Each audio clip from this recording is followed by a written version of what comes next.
And you saw the message from Bob that he's got a cardiology appointment, I think it is. Bob is out. I think Mike is getting on a plane right now. I did talk to Anne earlier. She's a little hectic at the town office, but she will join Right. if she's able. Yep. I haven't heard from, I've heard from Sandy, but not about attendance. Okay. Boyd. I just was, am I in there? I'm in there. I checked in, on the agenda. I checked on the roll call. Yeah. Yeah, I see you put a little X over there. Here we go. I checked in. I'm sitting there like, man, I gotta hurry. And it's like, then it's like, oh, 1:30. I'm at the 12:30. I'm sitting there, okay. Then it's like 12:30. But that's my reminder of 12:30 to be ready by 1:30. Yeah. So I think we'll wait just a couple more minutes just in case anybody else is going to join us. Yeah. Yeah, I passed on the word. I saw the one about Pioneer Broadcasting, and I did the what was it? The about the programs for people that need a little assistance. Mhm. Yeah, from Pioneer. I think it was Pioneer Broadcasting. I got a link from them, and it's one of the first things I saw. Yeah, the Affordable Connectivity Program, the ACP. Mhm. So I passed it on to a couple of people that I know that could really use it.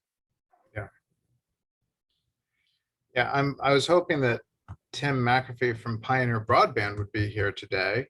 Yeah.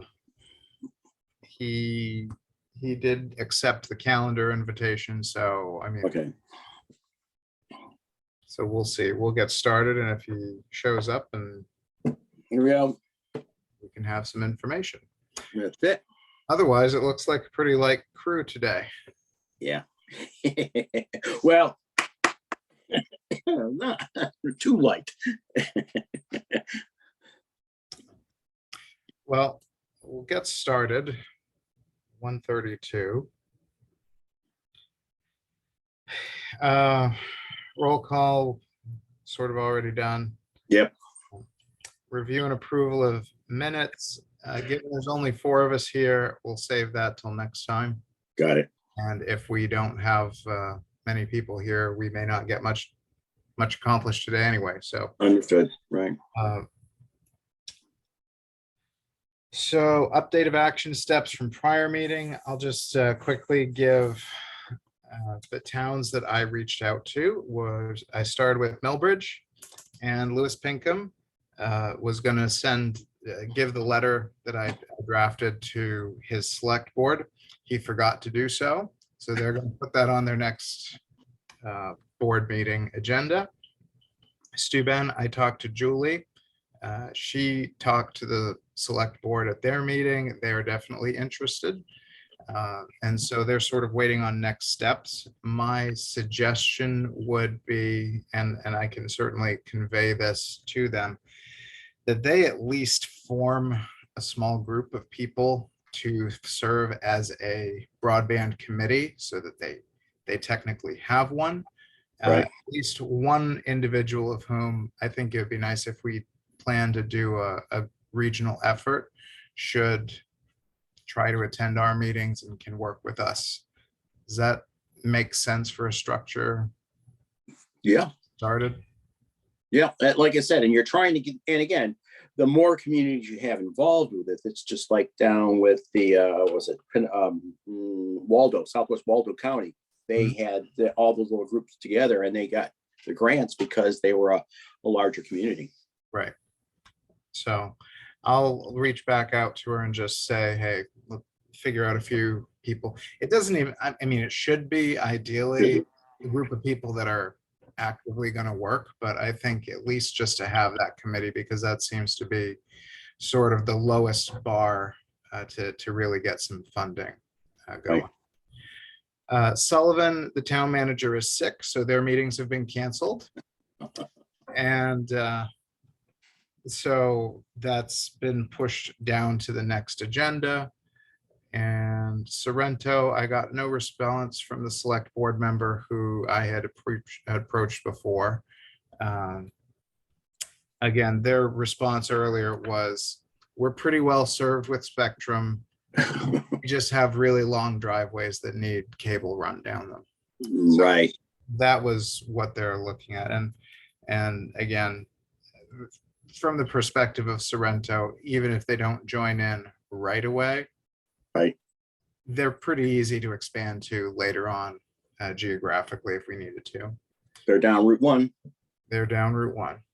Franklin Broadband Committee is interested, and I have shared the survey that we did with them, and they are going to, I say they, I'm a part of that committee too. So, Yeah, I was gonna say. so we're going to run that survey, and we may do that even before there's any grant funding whatsoever. Right. They have applied for that grant, and Tim is here. Hi, Tim. I'm just doing one thing here, and we'll be respectful of your time, Tim, and we'll get to you right after I finish my little update. No problem. Hancock, the select board pushed the discussion of the broadband issue to their subsequent meeting. So obviously not a high priority there. Now, in my talks with Franklin, Millard Billings suggested that we also run the idea of a regional effort by the powers that be in Cherryfield, because that would be another underserved community. Even though they're not on the 3-ring binder, they would be good to lump into this group, and actually does sort of make a logical loop of its own, if you will. So that's just the update on the municipal outreach so far. And so, I think unless anybody have any thoughts on that beyond what I said. No. So, all right. Well, very good. Information from Pioneer Broadband. Woohoo. Tim, how do you pronounce your last name? Because I've pronounced the antivirus wrong for years, and I don't. It looks like it should be McAfee, but we pronounce it McAfee because I guess that's the way it was. Okay. Well, that's fine. McAfee, Tim McAfee from Pioneer Broadband. Pioneer is the provider that works with Down East Broadband Utility, and Dan Sullivan told me to reach out to him for our more technical sorts of questions about what it looks like to deploy a fiber network.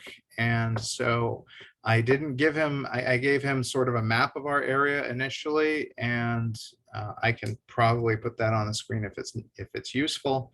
But I just really thought it'd be good to have some baseline information of what it looks like to do this. So Tim, I guess if you wanted to just sort of wing it from there. Sure. So we build and design and operate networks, fiber optic networks. And in the case of the Down East Broadband Utility, we're building a dark fiber open access network. We are the only provider on the network right now, but GWI is like weeks from joining and serving on the same network. We also work with the Caribou Utilities District in the city of Caribou. They are preparing to build their entire municipality. Every single home and business will get a fiber. It's over 5,150 fiber connections that are going to be built there. We have a lot of our own fiber that we build and operate in the town of Holton, Hodgton, Stacyville, and Sherman. And the city of Presque Isle, we built 3/4 of that last year. We have about 850 miles of our own fiber. We lease about 500 miles of 3-ring binder fiber. And we work for Lincolnville, Premium Choice, Axiom, GWI, and First Light once in a while, depending on where they are and what they need. So we're kind of a full service location. There's 30 of us all together in the company.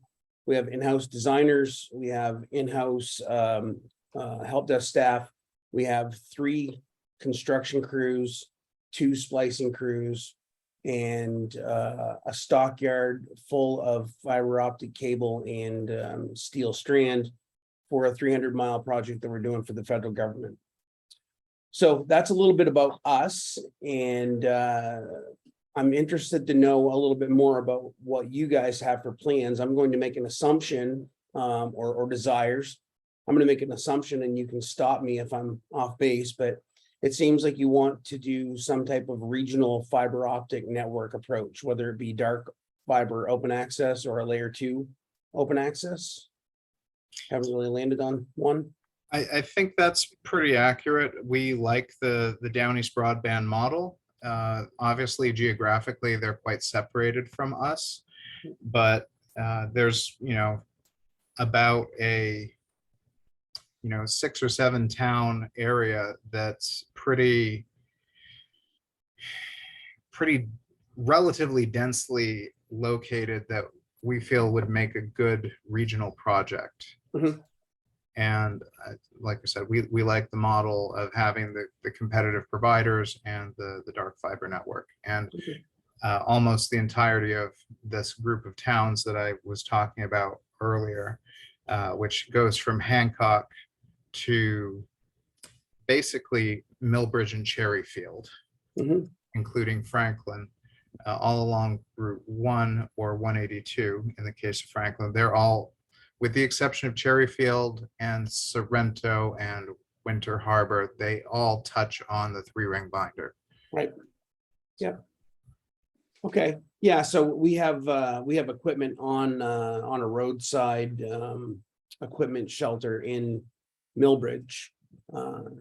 We have a loop that goes from Calais to Fort Kent, and then back down to Bangor and across through Ellsworth and Millbridge and Whiting. So I'm familiar with that area. The way that DVU did their build was they secured commitments from the individual municipalities to take out a loan and be good for the loan if the utility failed. And they considered the revenue from the operation of the utility what's going to pay down that debt service over time. And I'm sorry, but my air conditioner just kicked on. I'm gonna.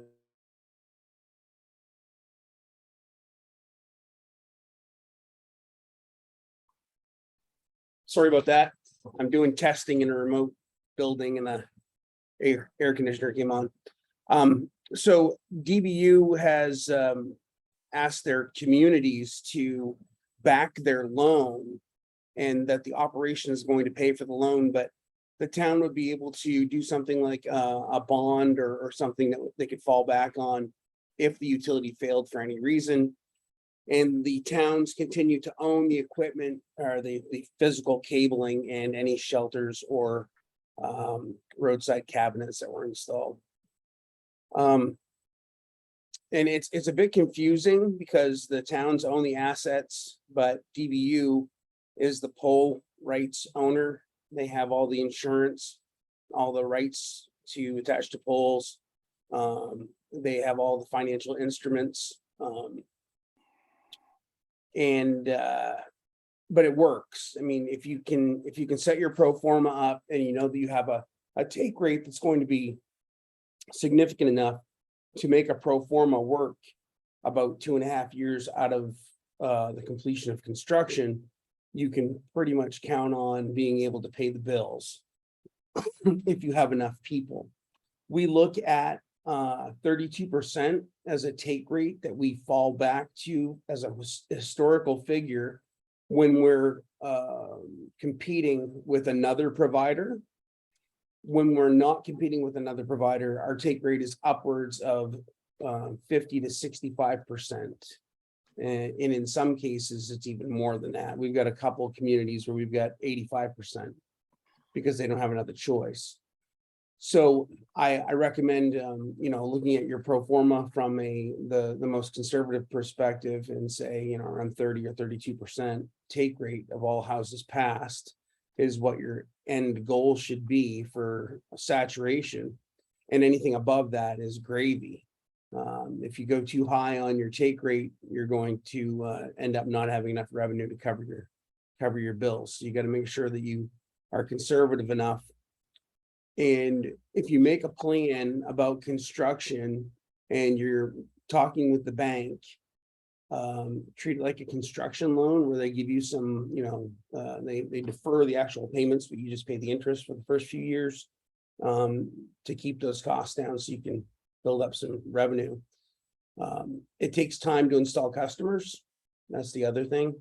And you're going into this particular thing at a time when supply chain issues are relatively abhorrent and labor issues are also relatively abhorrent. So I'll tell you a story. We built the town of Alexander, which is part of Down East Broadband Utility. They signed the contract one day. The next day, we pulled the trigger on a purchase order with our distributor, and we waited for 13 months to get the equipment. We built it with stuff that we had in stock for the federal government project. But that project is nearing a point where we need to do something with it. So we're not going to be able to pull from that inventory to help out other people. So we're currently looking at fiber optic rolls of cable, spools of cable, somewhere between 56 and 58 weeks for CommScope, somewhere between 60 and 70 weeks for Corning. And then we've got other vendors that we can get a little bit quicker, and some that we can get that are even further out than that. We're not brand dependent. We have a lot of Corning, we have a lot of CommScope, we have a lot of OFS. It's more about who's available and the type of fiber that they have available for us. Not all single mode fiber is the same, but it's relatively close. We try to buy low water peak fiber so we can take advantage of the entire wavelength spectrum that's available. If you don't get low water peak fiber, then you're limited to a smaller portion of the curve that you can operate on. So we try to buy that stuff. Steel strand and the material we use to attach to the poles has not been very bad in getting that as far as the supply chain is concerned right now. But some of the clamps, the galvanized steel clamps that we have, the actual piece that holds the strand to the pole, we're having those go out around 25 and 30 weeks right now. We're getting lots of bolts and nuts and washers, but the actual clamps, they're hard to find. The other thing that we're noticing right now is that the network terminal devices that we put in a customer prem, either outside or inside, the ONT or ONU devices, we have 1,000 right now in a purchase order from our distributor, 3 different purchase orders, and they're not able to fulfill any of those orders until second quarter of 2023, which means that we've had these purchase orders for about 6 months now. So there have been about 9 months out for these ONTs. We've tried different distributors. It's all a supplier issue. They're not being built fast enough. So I bring those pieces of information to you so that when you're planning on spending money and building a network, that you have realistic expectations, because now, even though there's so much money available to take advantage of from the feds and from the Maine Connectivity Authority, the timing is horrible for people that are new into this particular realm, because there are hundreds and thousands of other people that are buying fiber and using subcontractors to build their networks all over the country. 2 years ago, the feds put out a $60 billion RDOF auction, a reverse auction, if you remember that. RDOF is the Rural Digital Opportunity Fund, where they said, nobody else is serving here, so let's have a bidding war, and whoever can do this for the least amount is going to get our support for the next 10 years. And we won a bunch of that stuff in northern Maine. Elon Musk won a bunch of it with Starlink for the rest of the state, and Consolidated won about a third of the state. And they're going to do their Fidium fiber optic project in those places. The problem with RDOF is that there's a 5% buffer, that you don't have to build 5% of the state that you were awarded support in if it doesn't benefit you financially. And 5% of our number is very little. We got 1,638 locations we have to build to. We don't have very many that we can't build to. Consolidated gets somewhere around 38,000. So there's a good number of people that they don't have to build to. And it's going to depend on what's best for them financially. So a lot of stuff happening right now. As far as the operation of an open access dark fiber network, Down East Broadband Utility has chosen a local electrical contractor who's been in business for 25 years. A guy who used to run an internet service providership. He now runs an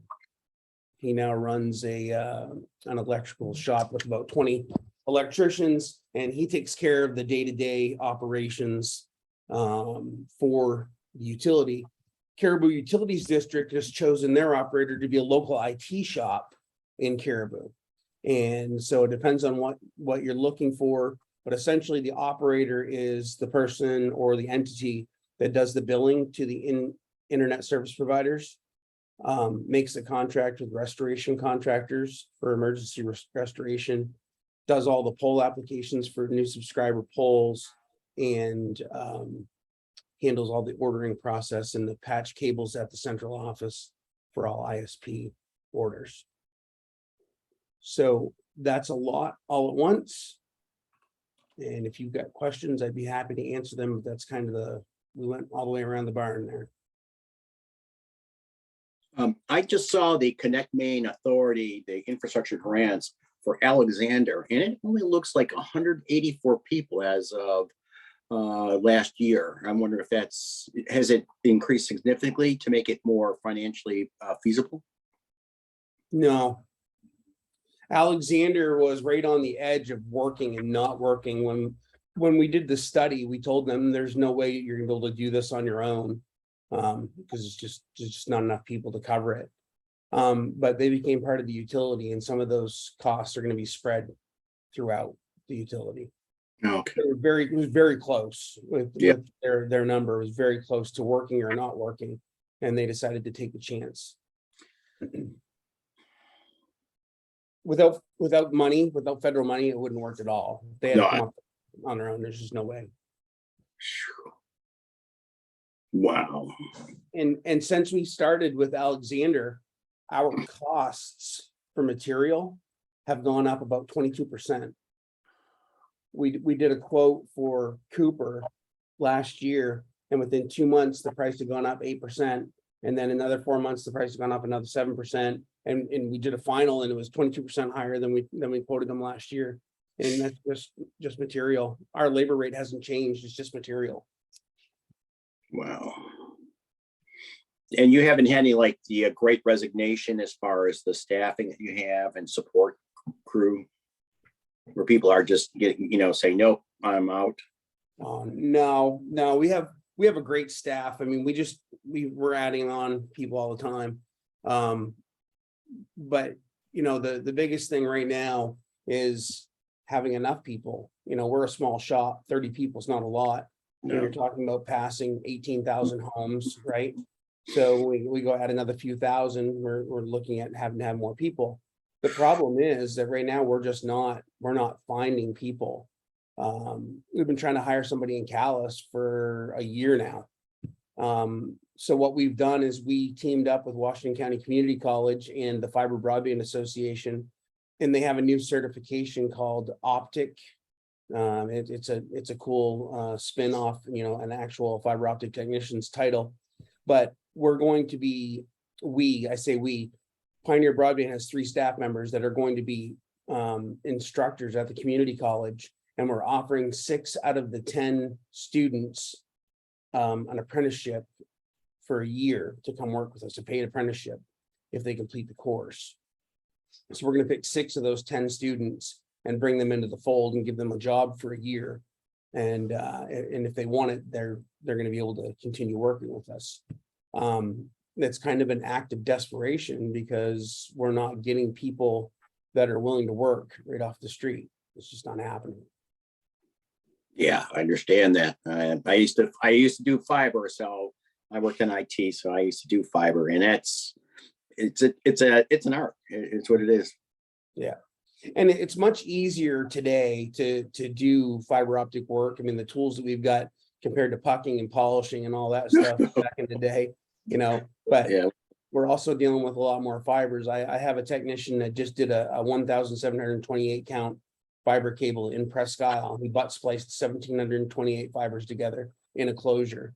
And it took 3 days to do. And it was all ribbon fiber, 12 at a time, but it's still a lot of work. Wow. Can imagine. Yeah. And it takes a special kind of person to do that. I couldn't sit down all day long for 10 hours. These guys work 4 10-hour days. They take Friday, Saturday, and Sunday off, but they work hard Monday through Thursday. Right. Right.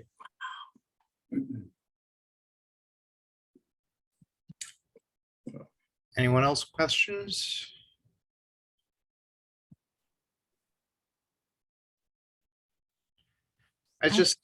Oh, go ahead. I don't necessarily have questions, but I joined late because Sandy Fortin sent me the link. But Krista Thorpe from Island Institute, and hi Tim. I've been chatting with Chris Waite about some of the communities tribal communities he's working with, who are looking at a little bit. And so I had heard about the Washington County Broadband or Washington County Community College work that you're doing, and wanted to put in a little plug and maybe follow up with you separately, but put in a plug for the rest of the committee that the Maine Broadband Coalition has set a date for a summit on December 9th, would be kind of the big in-person day at Thomas College in Waterville, although some hybrid, remote options as well. And some events happening Thursday as well. But anyway, it's been really great to listen in, Tim, because I know generally about the supply chain issues and the workforce issues, but to hear kind of the detail from a provider.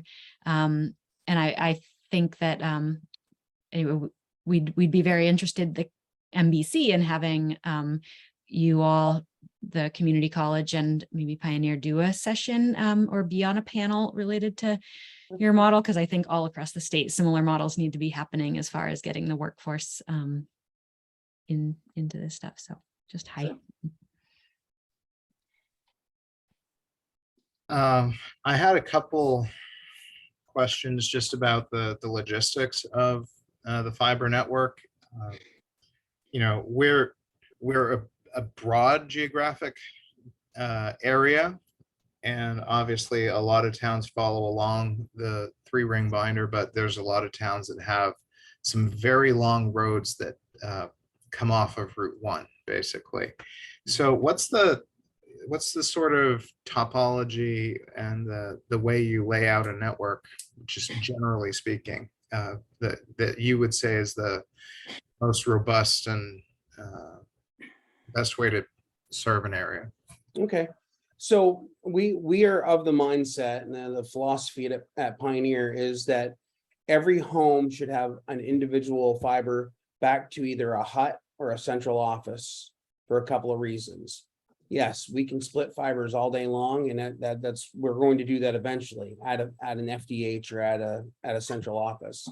But if the network will not work from a financial model unless you split it in the field, which means you're putting splitters in closures out by people's houses, and you skinny down your network so that you can afford it, you're going to pay that money in the future to expand that network. So we don't think you should do anything less than one single fiber from a house or a business back to a central serving location. I'll give you a point. I'll give you an example of how we learned this the hard way. A few years ago, when we first started getting into fiber optics, we bought a failing cable TV company in Sherman, Maine, that had 300 houses that had passed. And the owner of the cable TV company was in dire need of a heart transplant, and he was failing fast, and he didn't want these people to not have a service provider. So he sold us this network for $1,500.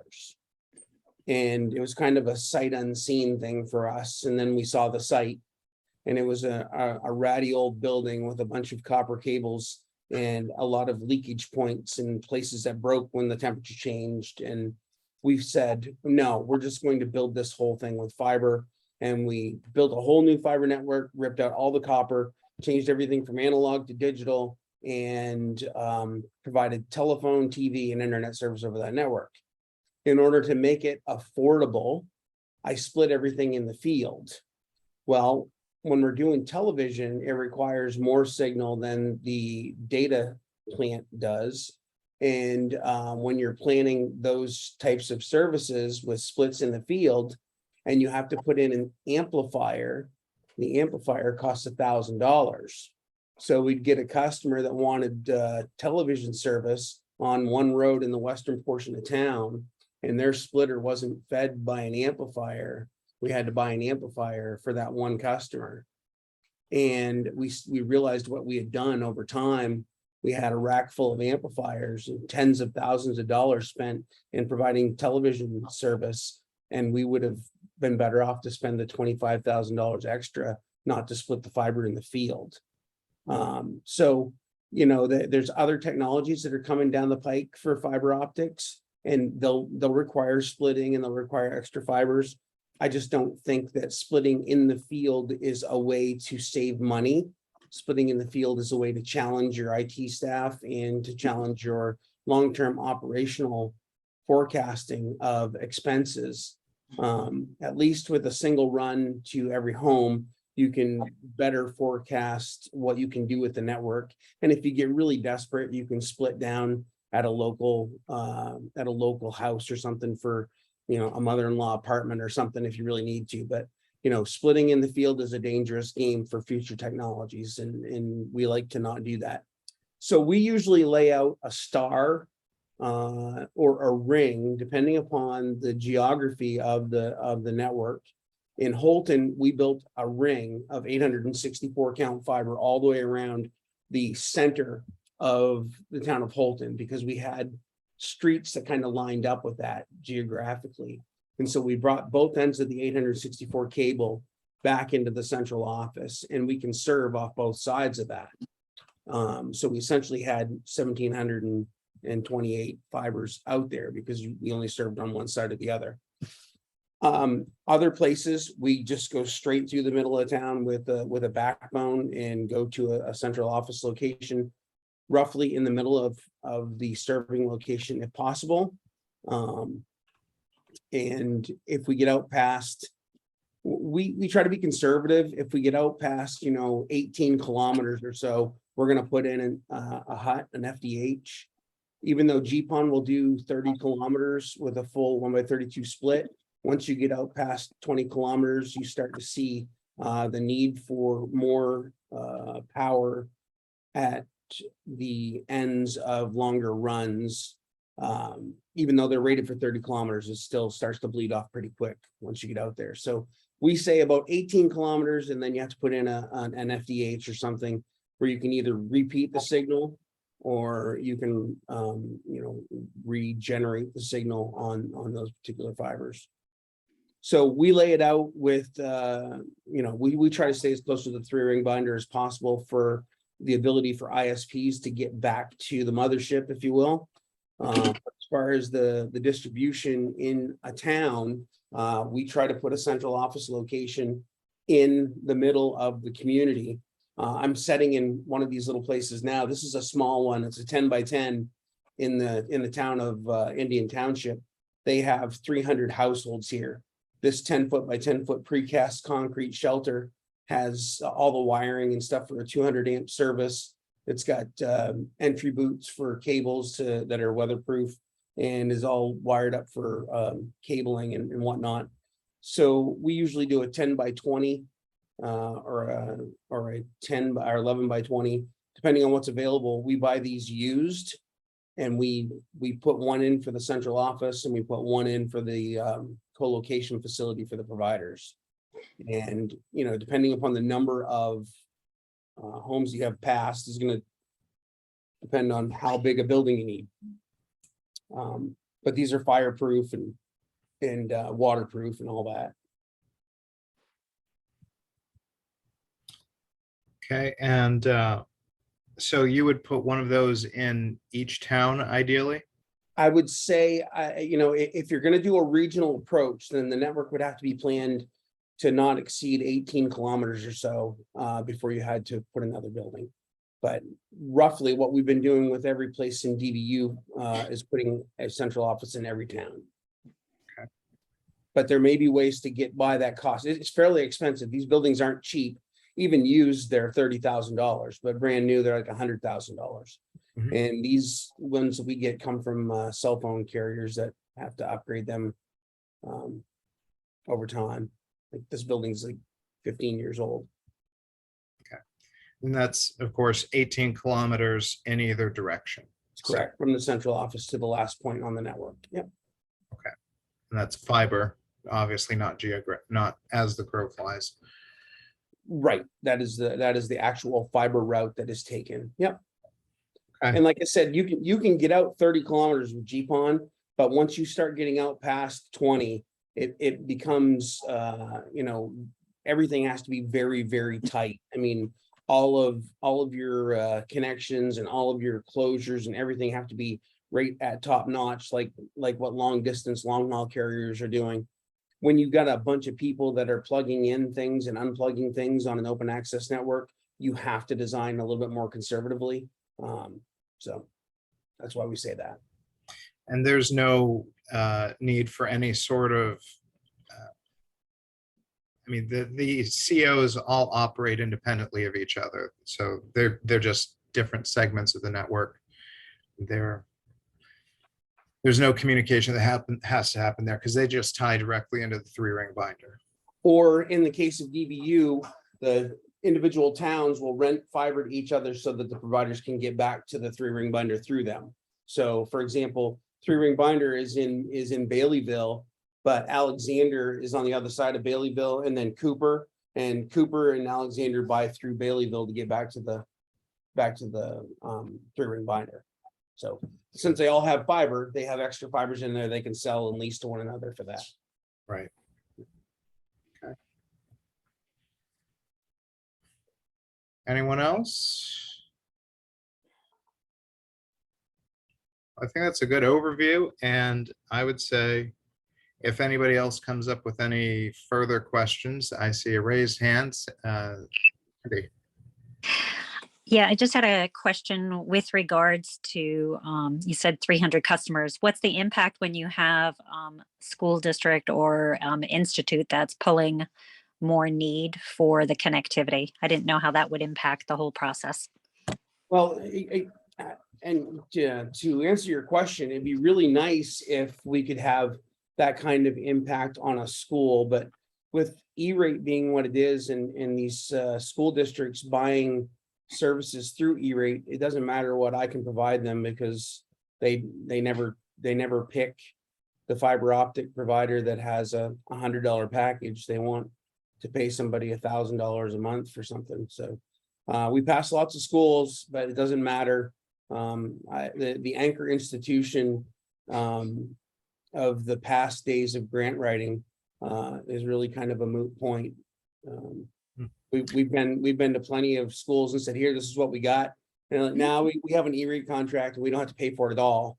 Well, somebody's paying for it and they're paying $1,000 a month or more for it, but I can offer it to you for $100 and you won't take it. Now we've got this E-rate thing and we don't pay anything for it. So I think that's the only way I can answer your question. I'm a bit jaded by going into some of these school boards and school IT shops and saying, I can give you a gigabit internet connection, just like Consolidated or First Light did, but it only cost me $1,000 to give it to you. And they're like, yeah, we get it for nothing. Sorry. One thing that Sandy was alluding to in our area, and actually where I'm sitting right now, is Schoodic Institute. It's down on Schoodic Point. And it's not a school per se. It has a lot of educational functions, but where we have groups that come in, host events, things of that nature. We do our own programming from here. And we've been getting by with a lovely little 40 megabit symmetrical connection from Consolidated, but it's quickly approaching the point where that's not going to be adequate, especially when we have a lot of guests on campus. Mhm.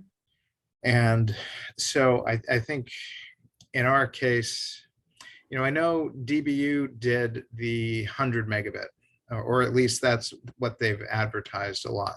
But So, yeah, that's us that does okay, they don't have any services whatsoever. They just operate the dark fiber. So Right. it's the providers that offer the service.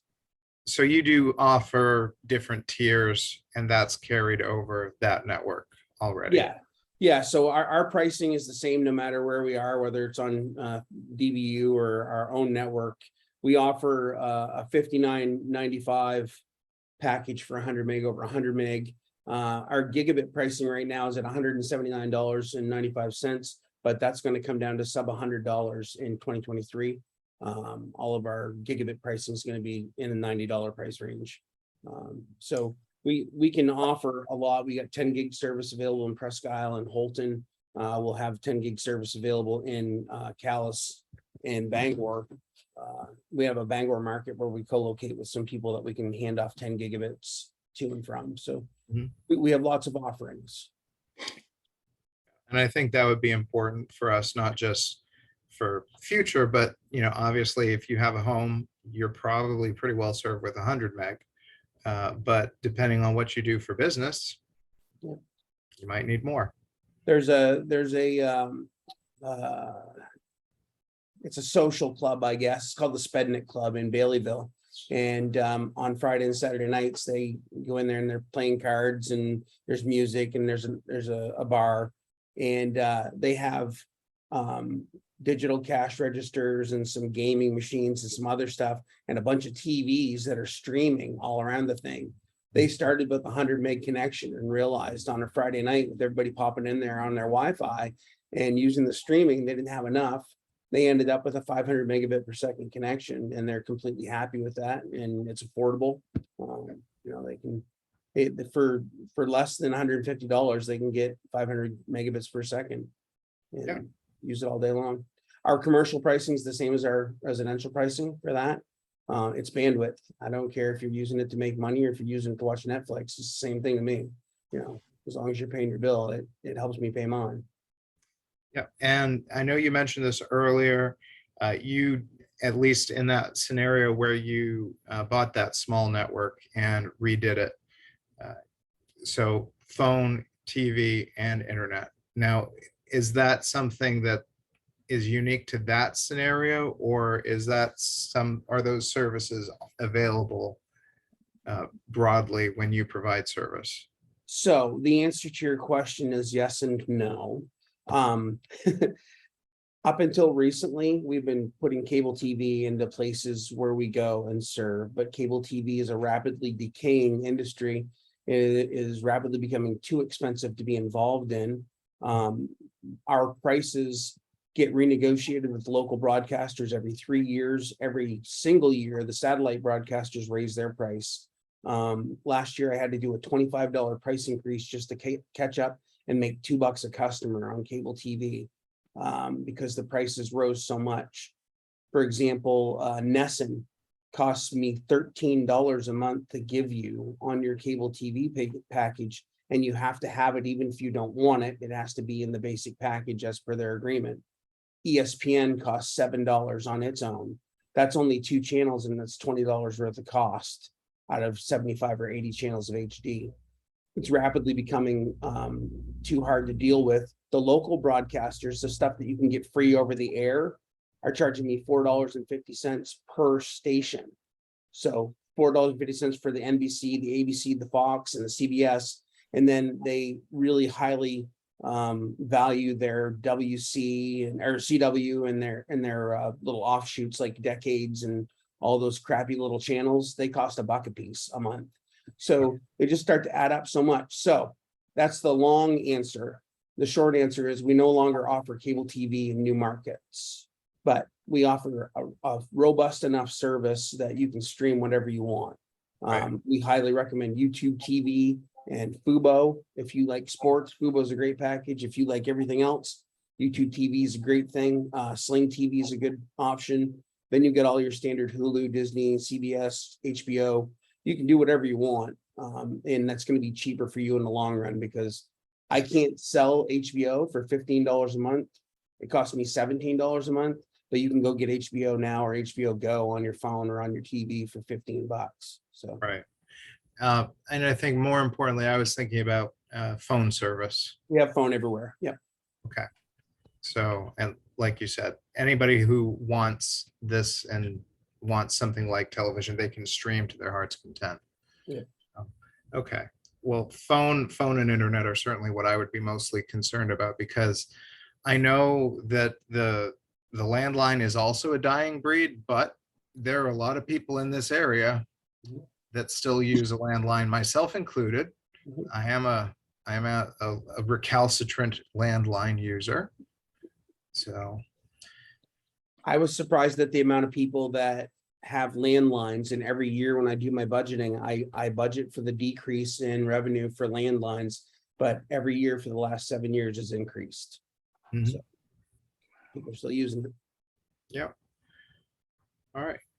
Well, unless anybody else has any burning questions, what I'd like to do is thank you, Tim, for coming in today. And if it's not burdensome, if we have additional questions, that we maybe just compile a list and email them to you. And I'd be happy to answer any questions at any time. I love to share. So, whatever I can do to help you out, let me know. all right, I appreciate that. Thanks for having me. Thank you. Thank you, Tim. Yeah, you're welcome.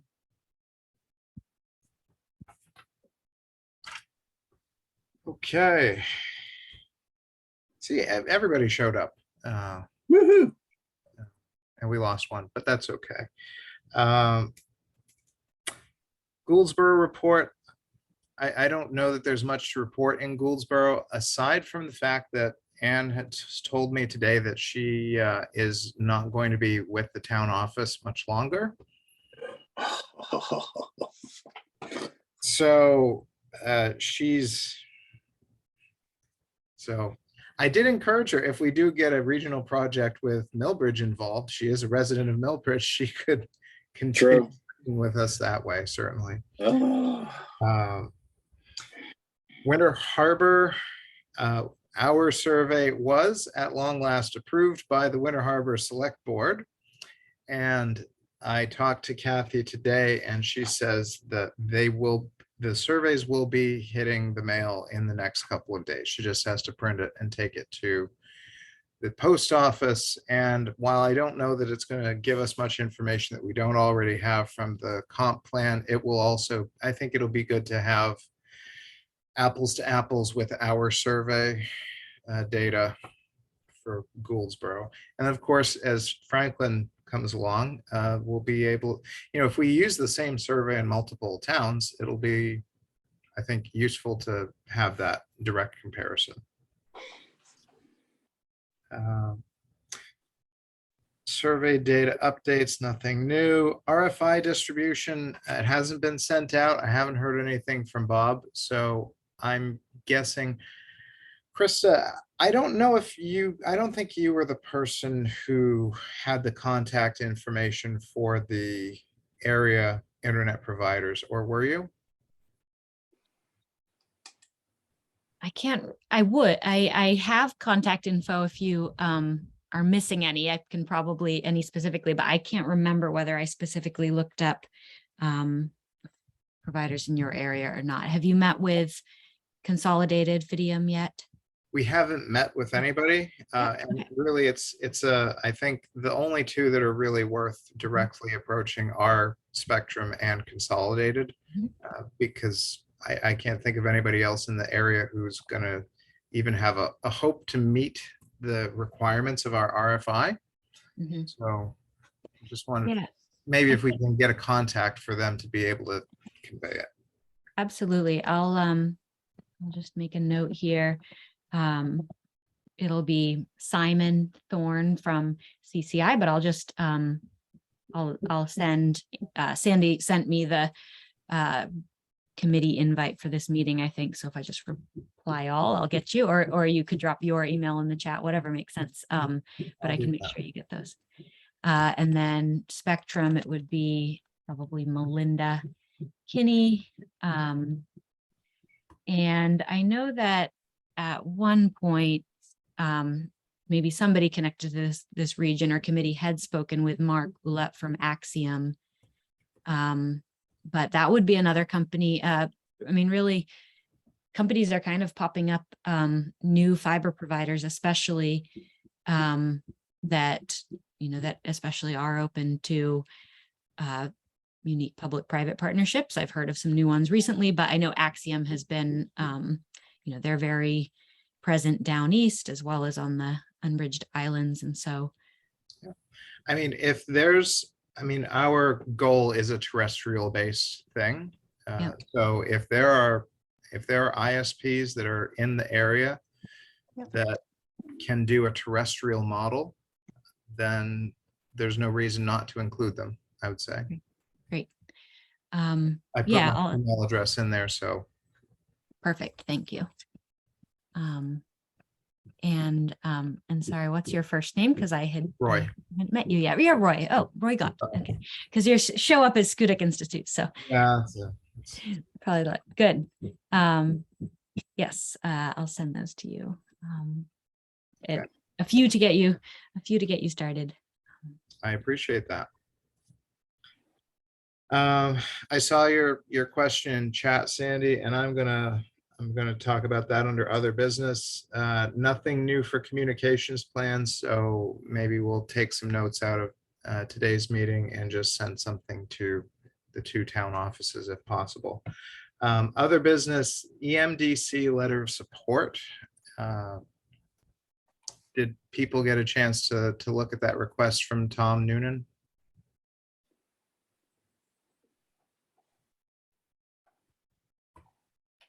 I'll take that as probably no. So let me, is that in my email? I think that was in my email.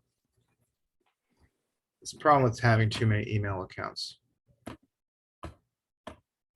And I can probably provide a little information about it as well, a high level view, because Island Institute is working with parts of Coastal Knox, Waldo, Unbridged Island on the same program and working on letters of support. So if any additional context is needed as far as the actual funding program and the initiative that MCA, that Tom Noonan is applying for, I wanted to give an update from Island Institute side as well, because we are going to be working with the Hancock County Planning Commission to provide some more capacity through this same program that EMDC is looking at.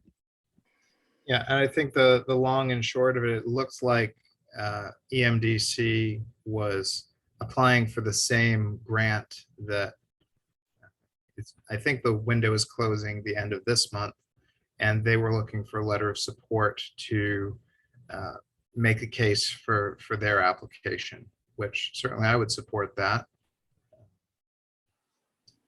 Does anybody have any objection to us participating in a letter of support for them?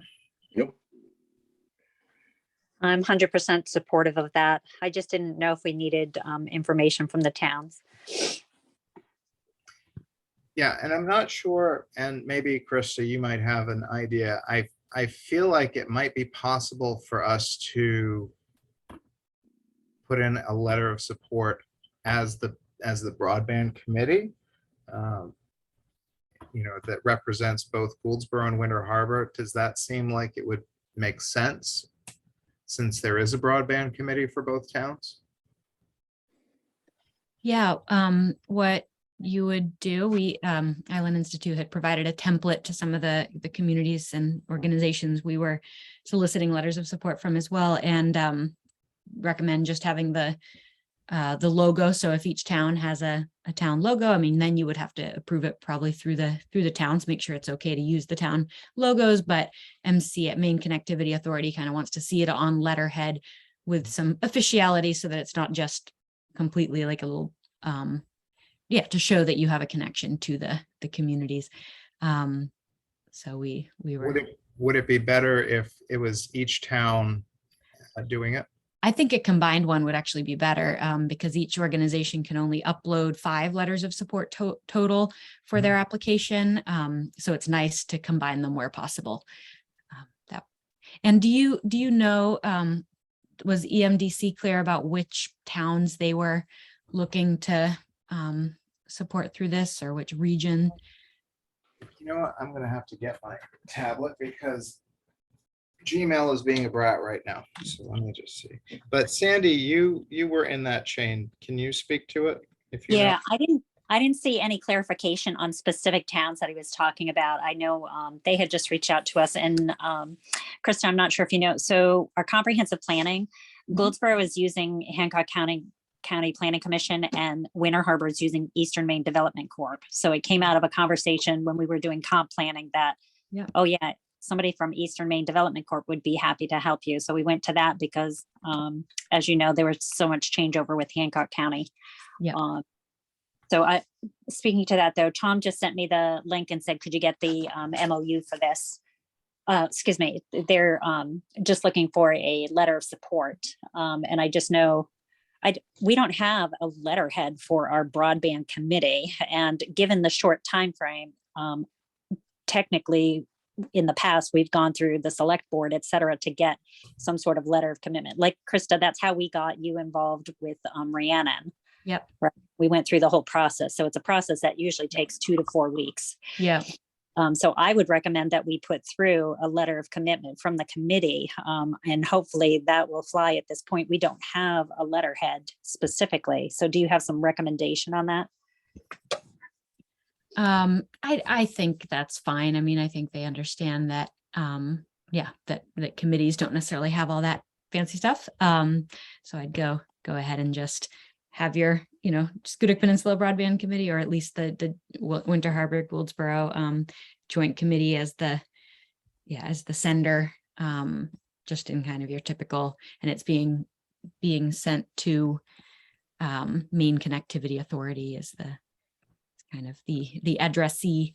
But could you remind me, you said Winter Harbor working with EMDC on comp plan, or other way around, Goldsboro with Winter Harbor is. Winter Harbor with EMDC, and then Goldsboro Yeah. with HCPC. That's good to know, because there were a lot of areas of Hancock County that haven't yet had some on the ground, some support from a regional partner for their broadband efforts. This program is both related to helping communities and regions with broadband infrastructure planning, but also is the goal of the regional partners program is for regions throughout Maine, 12 to 15, depending on how many applications are the best way to cover the whole state. And that's why I asked about EMDC's geography. We all had to meet with MCA ahead of time to say, we're thinking about, these towns and regions. And then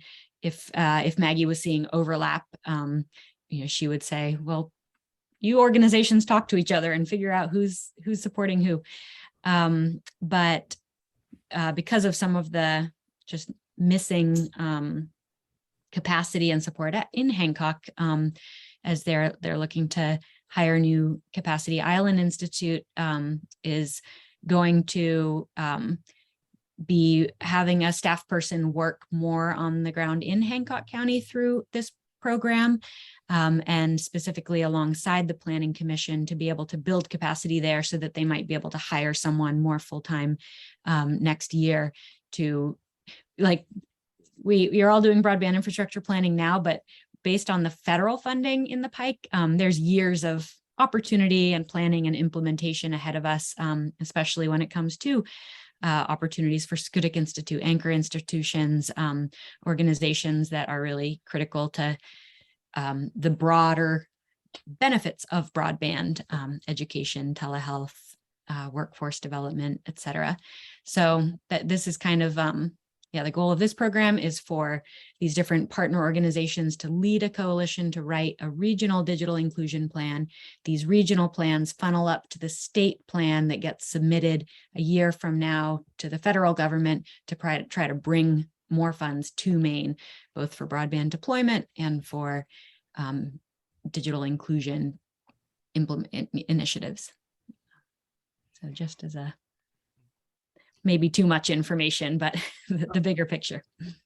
So, Sandy, is that something that you wanted to tackle, just replying with that letter? It didn't look like it was too involved. Is that? Yeah, it's not involved at all. I can tweak it. I think it just needs the chairperson's signature. So either you or Bob to sign it. So I can tweak that today and send it over to you for signature. Would that make sense? Or Let's see. we can talk offline about it if that's easier. I can, as much as I hate to say this, I can email you a copy of my signature probably, because I'm headed down to a conference in Augusta tomorrow. So, Yeah, no, that works. all right. And then Chris, I'll just mention it again in case, because I don't remember at what point of the discussion you came in. We are working, well, we opened up the discussion to regional collaboration. I've talked to members of the town government from Millbridge and Steuben to Hancock right now. So to me, that's a logical area to try to get working together. And so that's something that we've had some positive response. Steuben, which of course is not in Hancock County, but Steuben is interested in working with us towards a regional project, and Franklin is interested as well. And the issue hasn't been really discussed, I would say, in Sullivan and Hancock yet. So, but that's where we are working regionally. And I know Franklin applied for the grant, and that was the other thing. Now, the way I read the grant, it was for towns or broadband committees representing multiple towns to apply as well. So the other thing I had on here today was, should we as well as the Squitick Peninsula Broadband Committee apply to the MCA Get Ready Community Support Grant, which is closing in the next few days. It's not a tremendously complex process. I would say yes, absolutely. It's kind of puts you more in their pipeline as far as future infrastructure rounds, and is different than Connect Maine's planning grants used to be, in that instead of just providing a grant and really leaving it up to your volunteer committee to, manage all of your RFP and negotiations and contracts and legal and a lot of things that have, ended up being pretty burdensome, especially to small towns that don't have full-time administrators, that can be paying as much attention to the broadband efforts. Maine Connectivity Authority for Get Ready members, applicant awardees will have kind of consultants on retainer for legal, for a whole variety of related. I think even Mission Broadband will end up being, one of the consultants that helps some communities around their mapping, but through MCA, so that you're not paying those consultants directly. And the application is simple. You have the freedom to decide. I know in the case of the MBC Connectivity Booster, the small grant we provided there was to the town of Gouldsboro, even though it was for the joint committee. But so you could do the same thing for the Get Ready application, just put Gouldsboro's EIN, because some grant funding is available for this as needed, but you wouldn't just get it up front. It would be MCA would be working with you to figure out what your planning needs are, especially considering all you have done. So I think you'd have a strong application, and I know that, you're on Kendra Jo's radar. And I think it would make sense to continue with Gouldsboro as the fiscal agent for the town. I can't speak to how well it's going to go, where there's going to be a little bit of personnel change there, but I feel like that town probably will be more responsive as well. So, Yeah, so So- don't- you know, you can keep things short in that application. And I've looked at a couple other communities and committees drafts if you want to send anything over, if that's helpful but I think for the most part, it's something that you can turn around pretty quick. All right. Does anybody have anything else they wanted to discuss today? I think you've covered it all. So Sandy, you're gonna work on the letter of support, and I will figure out a way to get a signature on there for you. I will probably work with Anne over the next few hours today, because she said she would do her best if we decide to pursue that application of the grant, which I think we're gonna do. So maybe she'll be able to do that. Krista, I'll look for the email addresses or the contact information for the ISPs, and I will send out the RFI just to get us on their radars and knowing what we're looking for. And does that,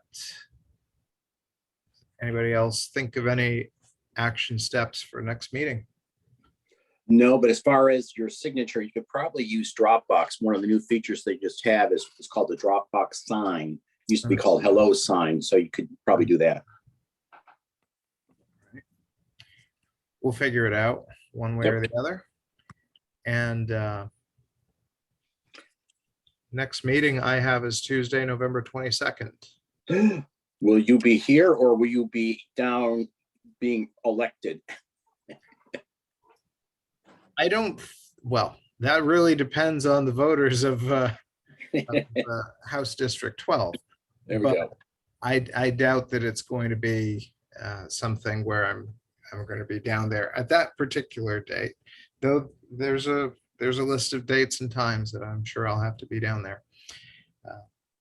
So yes, as of right now, that's what I've got on there for the next meeting, and I think that's about it for today. Okay. Thank you. All right. Thank And you, if Roy. anybody has any thoughts for Tim, do send those in or make a doc in the Google Drive, and like we did for Dan Sullivan, we'll get those questions sent on to him and get some answers. Excellent. Thank you, everyone. Thank you, everyone. Thank you.